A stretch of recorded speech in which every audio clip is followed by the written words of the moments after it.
What is up, everybody? Welcome once again to Weekdays with Dhati. That's the official name that they've given me. I don't know if you like that, Angie. Do you like Weekdays with Dhati? I don't know if it matters what I like. I mean, it does matter because we talked about this a couple of days ago, and I was just like, I'm not the namer, and I just call things what it is, and it sounds like Weekdays with Dhati is very it's like a title that I would come up with. And I just don't know if it's a good one or not. So, but that's kind of where we are. I think it works. It gets the point across, and it's got a little alliteration in it. No, that sounds like it's good for you. I mean I don't like the pity. I don't like the pity condolences that it felt like that was coming from you. Yeah. So I don't know how I feel about that. So. But that's how do you feel? How do I feel? I mean, I feel a little lonely. I don't feel like you gave me truly what was going on inside of you. So I feel lonely. I feel, what else do I feel? Yeah, predominantly lonely. And I'm angry because I want to hear your truthful answer. Okay. Well, my truth is that I don't have anything better. You don't have anything better. Okay, that's good. See, now that's good upbringing. Like my mama used to always tell me, if you don't have anything good to say, don't say anything at all. And so I can understand that. See, now I feel connected to you. Thank you for sharing that. You guys, we are here with Andrew Dugan.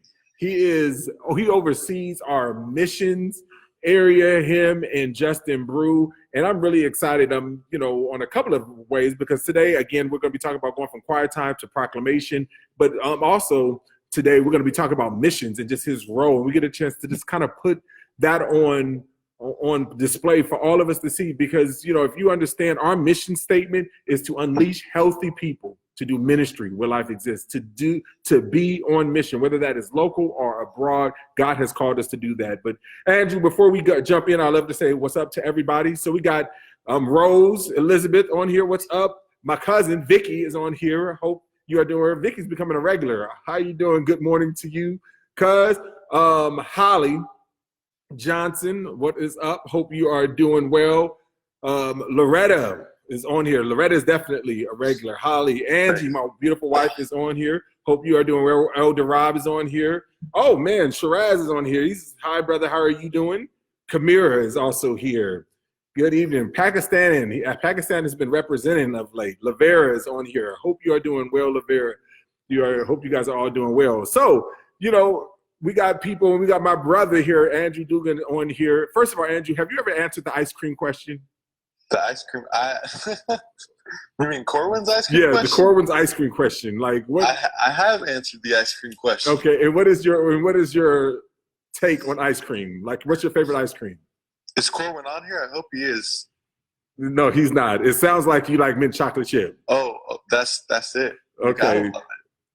That is so funny. I was just like, I hope he's on here because you wanna pick at him. We just commended you at the beginning of if you don't have anything good to say, and now you're like hoping to pick on him. Nah, but so one of the things we'll get into here with Acts 26 is about being witnesses and bearing witness. And as you see something good and you taste something good, you have to share that. So I'm just trying to bear witness to Corwin of the goodness of mint chocolate chip ice cream. Come and see. Come and taste and see that mint chocolate chip is good. I still don't know where I am with the whole mint chocolate chip. I mean, I don't despise it, but it's not bad at all. Like, I will never go to the store and say, give me some mint chocolate chip. I need mint chocolate. I would never go do that. But if you have some, like if I come to your house and you have mint chocolate chip in your house and you offer me something, I'm like, oh yeah, sure. I like mint chocolate chip. So it's like, it's never going to be one of the go-tos, but it's also not bad. So I'm with you. So, all right, enough about mint chocolate chip. Early riser, are you an early bird or night owl? I feel like I can be either. It's weird. I just go through swings. So the last couple days, I've been staying up super late, working on stuff super late.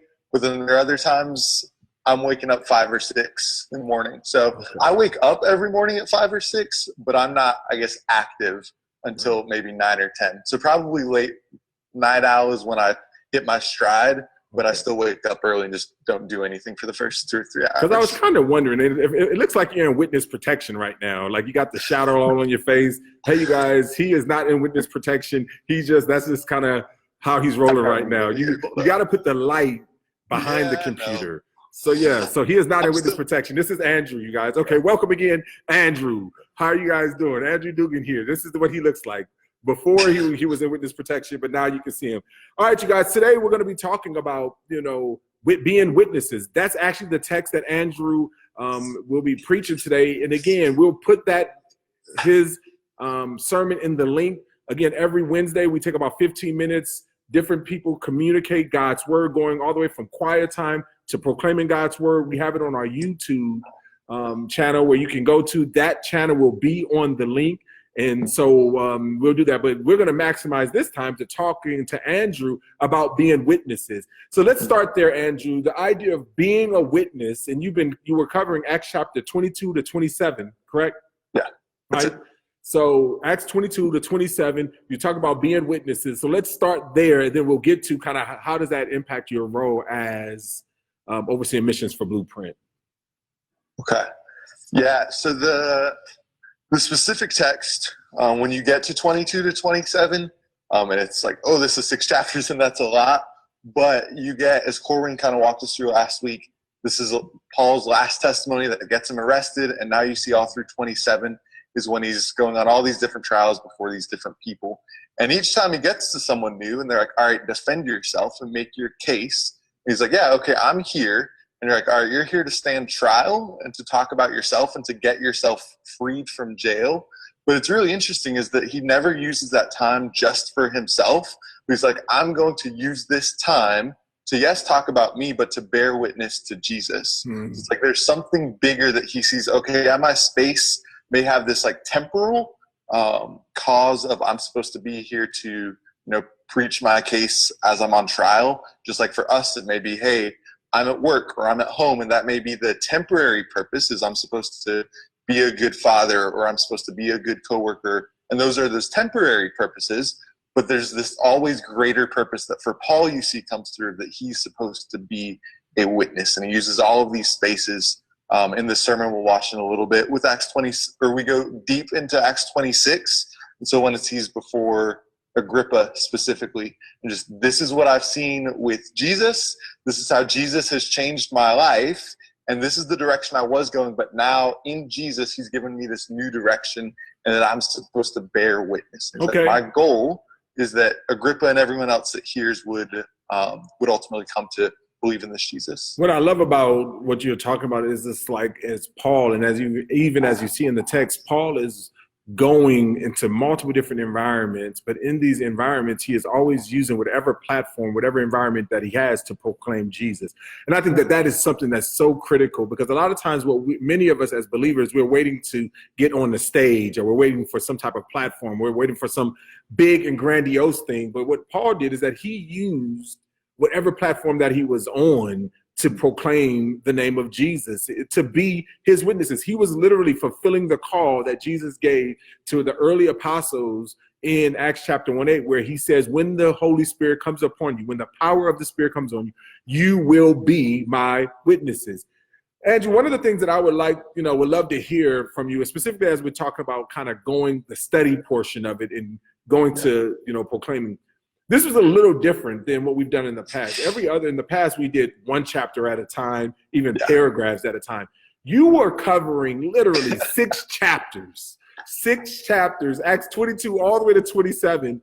So talk to the difference about trying to cover 6 chapters and bringing that, whittling down 6 chapters into 15 minutes. Talk to me about that. Yeah, a lot of prayer for one. So it's, you read the 6 chapters, you go walk around the neighborhood for a little bit, you read the 6 chapters again, you walk around again, pray some more. I will say one thing that I was thankful for in these 6 chapters is that there is this one kind of theme that's taking place throughout of, all right, here's Paul on trial. It's just 6 or different trials in each of the 6 chapters. But so for me, it looks like, all right, I'm reading all of these and I'm going, all right, what is this grand theme throughout? Yeah. So just like you would take 5 verses and you go, okay, what's happening in these 5 verses? What's the main point of these 5 verses? When I'm going, okay, 6 chapters, is there some main point that all of these 6 chapters point to? What's the great context of these 6 chapters? So how do you not get caught up in the minutia or the granular things? Because, in part, let me just kind of tell you guys, we're not just trying to get rid of the book of Acts. That's not the reason why. We wanted to hit all of these to kind of bring out a different point in the fact that there was a running theme throughout all of these things. But how do you not, in the midst of that, get stuck on a word or stuck on a specific verse, and when you're trying to see the big picture? That's something I really struggle with in general with preaching. Is I think my pride can get a lot in the way of, as I'm going through a text, regardless of how large it is, there's all sorts of things that I'm either seeing or I'm picking up on, or that, I'm reading and doing studies. I'm like, oh, here's all of these cool things. And I think a lot of times, partially my pride, but also just I like to portray those things and teach people those things. I want to tell everybody everything that I know, right? I want to go, here's all of the little details. And then having to take a step back, especially in a time like this, when you've got 15 minutes for 6 chapters and going, okay, yes, that's great. One of the things that's been helpful for me is having to learn that sometimes those truths that I'm learning may just be truths that I need to know, that are going to inform how I teach the rest of the text, but I don't necessarily need to take that every single little truth and speak that out. So what is the big truth, and going, little minutiae and details going to steer away from it? Yeah. Because if it is, then we just don't need to go into those. And I think that's one of the foundational principles, what you just said, whenever you're communicating, things that are going on. Because as a believer, oftentimes, when God has rocked you with something, it's just you want to share everything with every single person. And it's kind of but being able to figure out, okay, what's the point and what am I saying about the point? Remember, we talked about there's 2 questions that I'm always thinking about, when communicating. What's the point and what am I saying about the point? And if you can kind of get your communication down to that, instead of trying to unload all the different things that you pulled out from the text, because some of those things, as Drew said, is just some of those things are things that God was trying to deposit in you. And some of the things may be things that those pieces that was all right, I need you to use this piece to address this situation, that he poured in all those things, but you don't need to go through all of it. There may be a certain thing. So what's the point? What am I saying about the point? What do I mean by that? Hey man, this person is struggling with prayer, their motivation to prayer. Okay, their motivation to prayer is more of a why. It's not a how as much, it's more of a why.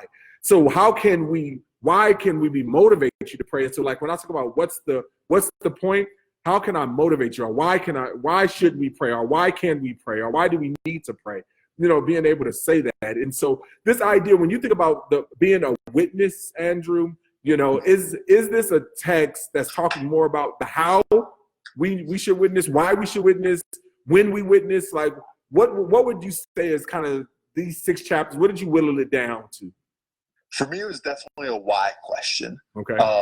Because Paul's talking about, specifically in Acts 26, you see him get into, this is how I was living, but then Jesus showed up, and Jesus told him, when he appears to him, he says, I've appeared to you for this purpose, to appoint you as a servant and as a witness. And so you are going to bear these things and take these to all of these places. So it's very clear that, okay, we are to be witnesses. And why? It's because Jesus has showed up to us. And the whole reason why Jesus is showing up to us is so that we can see him and then tell others what we've seen in seeing him. That's good. So Andrew, how do you bridge that? I know that you do missions, but then the other thing that you do is you also work with our college. And so you're a practitioner, you're someone who is out. I know you are constantly sharing your faith, constantly sharing with college students, and that.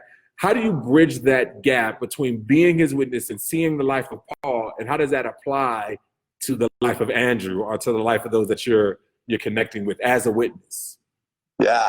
I'll say I'm really thankful in that in my specific position of overseeing college students, I think sometimes the ministry can get really hard because we can get focused on just the people in front of us and just being in circles of just believers.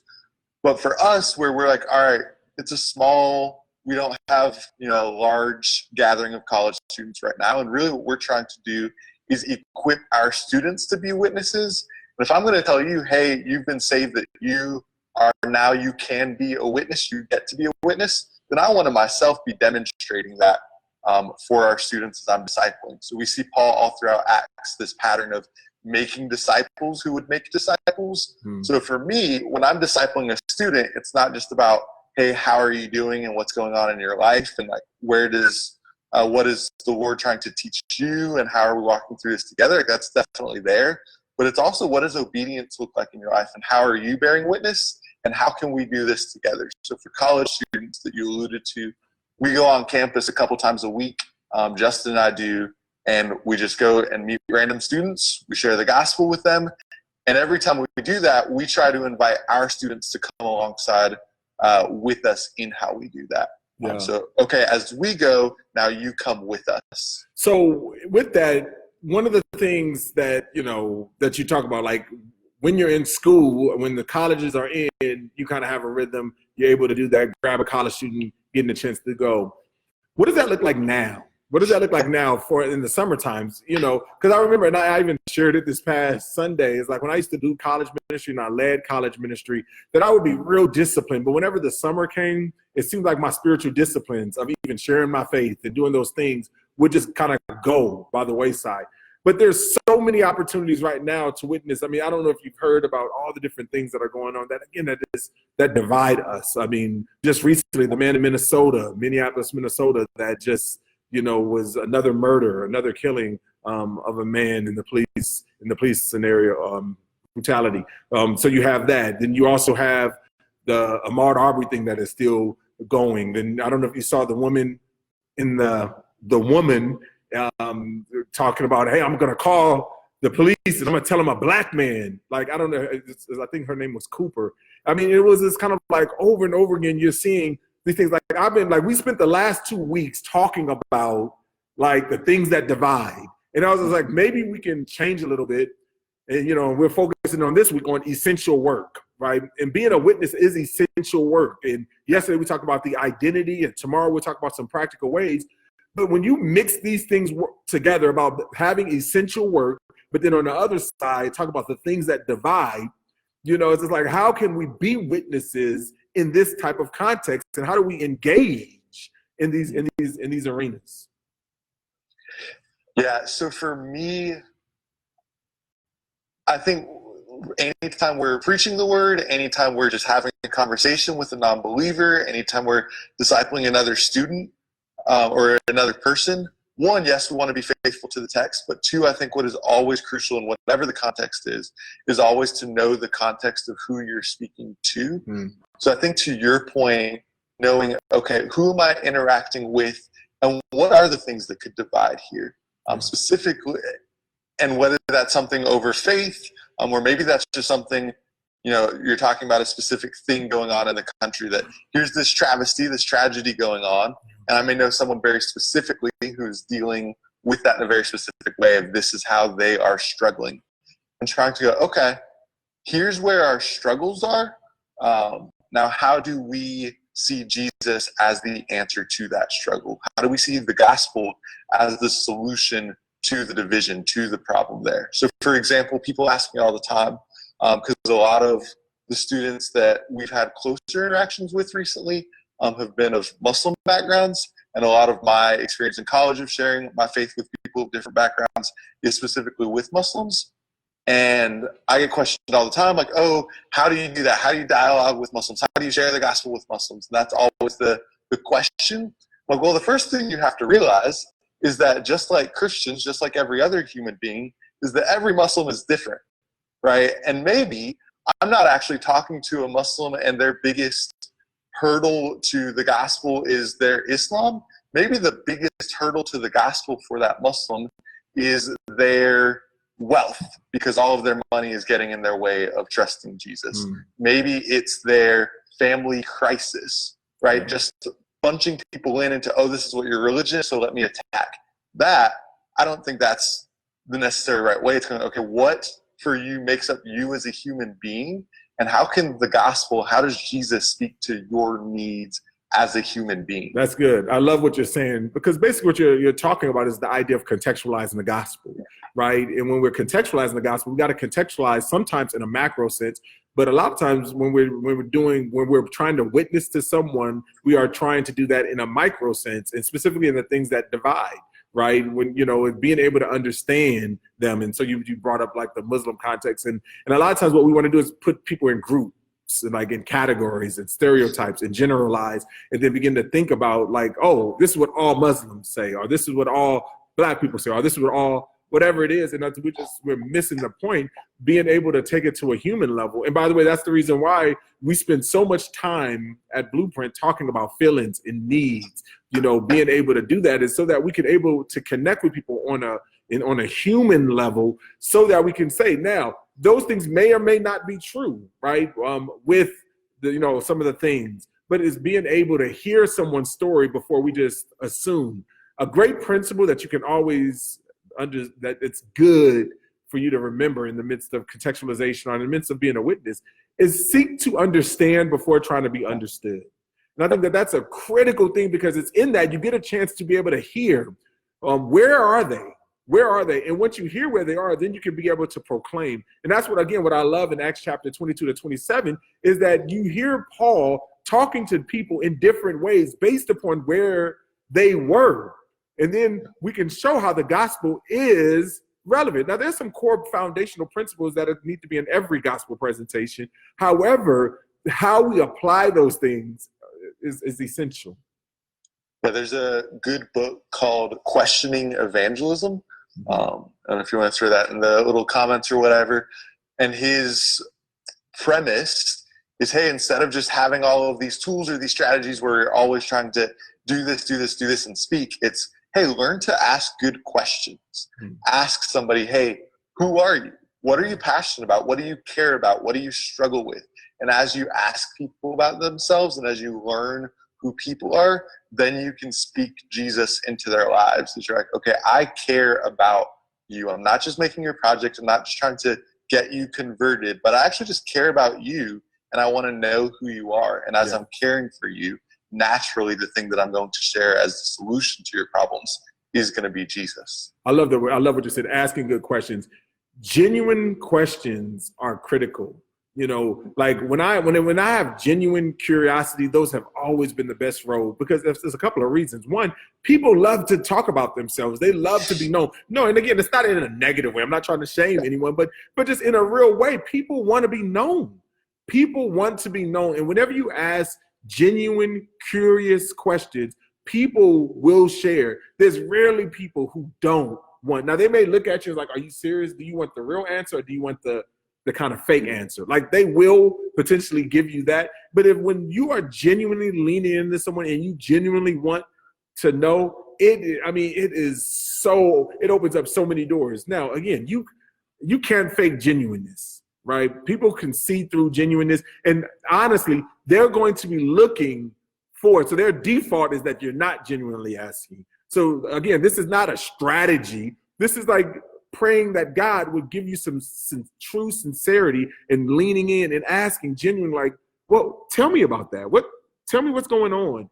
I mean, and that just really opens up, because like Andrew said, everybody has a story. Everybody has a story, and that story brings dignity to it. And once you hear that story and you're truly understanding where they are, that will open up so many doors for you to genuinely hear where they are, so that you can show them why Jesus is better, right? And that's the truth. Jesus is better, but we've got to take that time to do that, And so, like, in times of turbulent times, in times of crisis, in times like this where we have all these things that divide, it's really, really critical for us. Andrew, I would love to spend these last few moments talking to you about kind of your role here as overseeing missions, and like our overseas members, our members here, and calling these members to be on mission where life exists, whether you're overseas or whether you're here. This is our passion, to see that. What are you guys dreaming for? What are you guys hoping for when it comes to missions in Blueprint Church? Yeah, that's a great question. So when we, as Blueprint Church and as the missions department of Blueprint Church, talk about missions and what we want to see, really there's three big goals for us. One is that we want to see every covenant member, 100% of covenant members, actively engaged in global missions, whether it's through going, praying, or giving, right? So going, praying, or giving. So one of the things we see when we look throughout the scriptures is that God is on this global mission of, he says, man, I'm going to bless Abraham, that Abraham would be a blessing to all the nations, right? Then we see Jesus say, hey, go out and be my witnesses to the ends of the world, right? Even the Great Commission, it's like, oh, of all nations. And you get to the end in Revelation 7:9, and you see that there are people there of every nation. Mm-hmm. And sadly, as we look at that truth, we go, okay, wait a minute. There's countries right now that less than 1% of the people that are there are Christians, whether it be because, the governments are closed to it, or just the gospel hasn't made it there, or whatever the reason is, there's just not access. So whereas here, it's like, yeah, there's people that don't believe in Jesus in America, but you can walk 5 minutes to the closest church, right? Whereas there, to even be able to hear about Jesus, it's just a lot harder and maybe impractical unless Romans 10, right? How will they hear unless someone's sent? And so we have to send. So is that still number one? Is that like 100% of our members on missions? Yes. All right.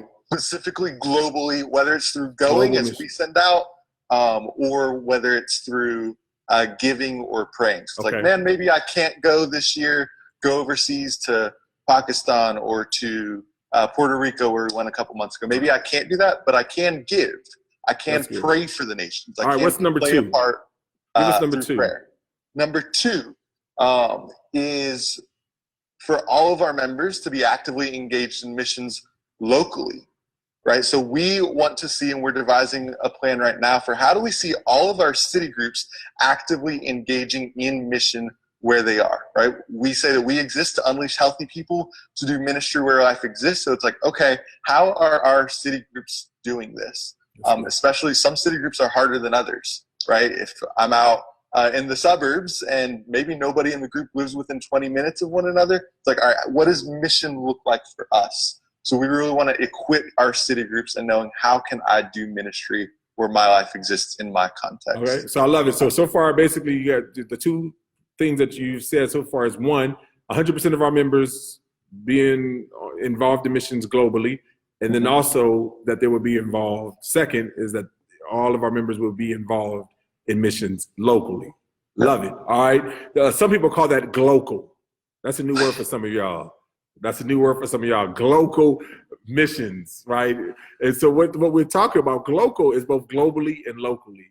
I know for some of us, we come from kind of the school. You may have been a part of churches. I've seen churches that is all about global missions, but is not doing anything locally. Or some people just like all about local ministries and not doing anything globally. Blueprint, we're trying to wrestle with the tension, of not an either or, but a both and. So all the way down to the indigenous neighborhood of where you live, work, and play, to wanting to see churches planted all across metro Atlanta, to wanting to see churches planted all across North America, both in the United States and in Canada. Ultimately, and then finally, all sending out our missionary, our overseas members overseas and doing missions, wherever God may take them across the globe. And so we want to see that taking place, and wrestling with that tension. So I think that those two, that word glocal is something that we're trying to embrace globally and locally. What's the third thing? All right, so this one's a little bit bigger, and this is a long-term goal of, man, what does it look like to have smart goals? As we say, like, where are the numbers, and give me something that's attainable. And so one of the things we want to do as a church is we've broken up the globe into 8 different regions, right? So you've got South Asia, East Asia, Europe, North Africa, etc. We've broken up the globe into 8 different regions, and we would like to see by 2025 one church partner in each of those 8 regions. And the big reason why is as we see church members becoming more and more interested in global missions, and hey, maybe I want to go, or I have a college student. That's what's great about doing college and missions. Is college students are, hey, I want to take a gap year and I want to go overseas, or I want to use my summer to go overseas. We as Blueprint Church want to be able to go, okay, pull up a map, open up a map, and say, this is where we have all of our people, all of our connections, all of our partnerships around the world. Where would you like to go? Where is God putting on your heart to go? So we're not just sending people to random places, but we're sending people to where we already have Blueprint partners and are already working on the fields there. So we want to see impact in each of these 8 regions, ideally by 2025. All right. So again, what you guys hear, Andrew, basically, thank you for casting that clear vision. Basically, we're talking about global, right? We want to see 100% of you involved in global missions. We want to see 100% of you involved in local missions through your city groups. And we want to see, and we pray that that global and that local will impact all 8 regions that we've divided up the world into, and that we would have a regional partner in each one of those 8 regions. And so I think it's really important for you to recognize that. And for some of you, some of us, and some of you have never even been on a mission trip before. Some of you have never even thought about going overseas. So like all of those things, are coming into play. A lot of times when I think about like when we cast big visions like that, wanting presence in 8 regions and all across the globe, the question that always comes is like, what is the next step? Yeah. What is the easy, obvious, and strategic next step for you to do that? And so for some of you, it may be even reaching out to an Andrew or reaching out and just saying, hey, this is something that I'm interested in. I don't even know what to do. Like, how can I just be praying? Like, is there a region that I can just be praying for? I would love to just to pray. Can you hand me a region? And I can commit to praying for that once a week or however often God lays on your heart. And I think, so just things like that are just different ways that we can begin to think, both globally and locally, and trying to make an impact in all 8 regions. Did you say over the next 10 years? Starting next 5 years is when we want to have those partners by. So by the next 5 years. So it's not too big. Nothing's too big for God. And us as a church, we want to have a global impact. We want to have a global impact, and we want God to continue to use us as conduits of his grace. And so I'm really excited. And, in the text that we're going through today is the text that kind of brings this about. It's a man, the Apostle Paul, who gave his life to serving the Lord and to preaching the gospel, and not on other men's foundation, but to preach the gospel where in places that it was not known. And so I love Andrew's heart. I love our heart of our missions. I feel like our missions department has been the most healthy as it's ever been. I've told him that. I've told Brew that. So I'm really excited. There's no better time for us to get involved than now. We'll end with Loretta's question/statement. She says this: someone working overseas once said that they find short-term missionaries from overseas sometimes being a strain to local believers working in the area, because sometimes they come with more of a desire to experience and see rather than work. So they local need to take some time away from work and they're doing to look after them. I'm not sure how common this opinion is, but how do you make sure this type of thing doesn't happen with short-term missionaries? That is an excellent question, Loretta, and even statement. And I think it's true, and I'll let you talk a little bit about it. But one of the things that we got to recognize, because even as Blueprint Church, we are constantly hosting people, and that takes a lot of time out of us. And we are very clear in recognizing that anytime you do short-term trips are more for the people who are going than the people that are receiving, right? Now, there will be impact. Now, let's get that. Like, there is impact, but oftentimes the people whose lives are changes are the people who are going. And I think this is biblical. We see this in Matthew chapter 14. Jesus was talking about feeding the 5,000. They didn't have enough food. They didn't have enough things. And Jesus was like, you give them something to eat. Right? The 5,000 probably didn't even know a miracle was taking place. But what was happening, it was that the people God was sending kept going back to Jesus. And all they had was a few fishes and a few loaves, taking it to Jesus. He would bless it, and then they would go serve. Then they would come back. He would bless them again, and they would go serve. Guess what? I don't care how much you eat. 3 to 4 hours later, you're going to be hungry again. But you know whose lives will change forever? It was the people that Jesus sent.